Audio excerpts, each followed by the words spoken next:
تقنطوا من رحمت اللہ، اللہ کی رحمت سے نا امید مت ہو اے انسان۔ ان اللہ یغفر الذنوب جميعا، اللہ پاک تیرے سارے گناہ معاف کر دے گا۔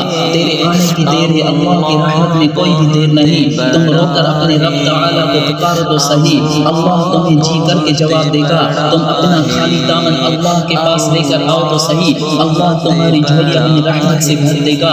اللہ کے نبی نے فرمایا، اللہ پاک فرماتا ہے اگر کوئی بندہ میرے پاس ایک بالش جتنا فاصلہ میرے آتا ہے تو میری رحمت اس کے پاس پورا ہاتھ جتنا فاصلہ اس کے قریب جاتی ہے۔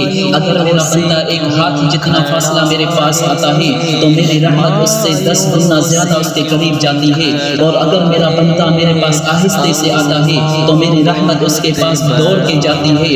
اللہ کے رسول نے فرمایا، اللہ پاک فرماتا ہے اگر کوئی انسان گناہوں سے ڈوبا ہوا آتا ہے اور سچی دل سے توبہ کرتا ہے تو میں اللہ اپنی رحمت کی بارش سے اس بندے کے ساری زندگی کے گناہ ایک لمحے میں مٹا دیتا ہوں۔ اللہ کے پیارے رسول نے فرمایا، ہمارے پیارے آقا صلی اللہ علیہ وسلم نے فرمایا، جب کوئی بندہ اللہ پاک کو سجدہ کرتا ہے، اپنے رب کو پکارتا ہے، اپنے رب کو گلا کر مانگتا ہے تو اللہ پاک فرماتا ہے اے میرے بندے، گناہ گار تو بہت ہو لیکن لوٹ کے آئے ہو میرے پاس، لوٹ کے آئے ہو میرے دروازے پر، اب مجھے اپنی عزت کی قسم، اب مجھے اپنی جلال کی قسم، اب مجھے اپنی عظمت کی قسم، اپنی قدرت کی قسم، ابھی تم اپنا سر سجدے سے اٹھاؤ گے ہی نہیں، اس سے پہلے میں تیری ساری زندگی کے گناہ بخش دیتا ہوں۔ میرے محترم مسلمان بہنوں اور بھائیوں، میں آپ کے سامنے ہاتھ جوڑتا ہوں، اللہ کے بن جاؤ، اللہ کے ہو جاؤ، اللہ کے نبی کے ہو جاؤ،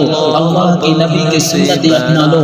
جو دین میں برکت ہے، جو دین میں کامیابی ہے وہ کہیں نہیں، جو اللہ نے اپنے پیارے نبی کے سنت میں کامیابی رکھی ہے وہ کہیں نہیں۔ تم جتنا بھی دنیا میں کامیابی کے لیے جتنی بھی محنت کرو لیکن اللہ پاک نے کامیابی دین میں ہی رکھی ہے۔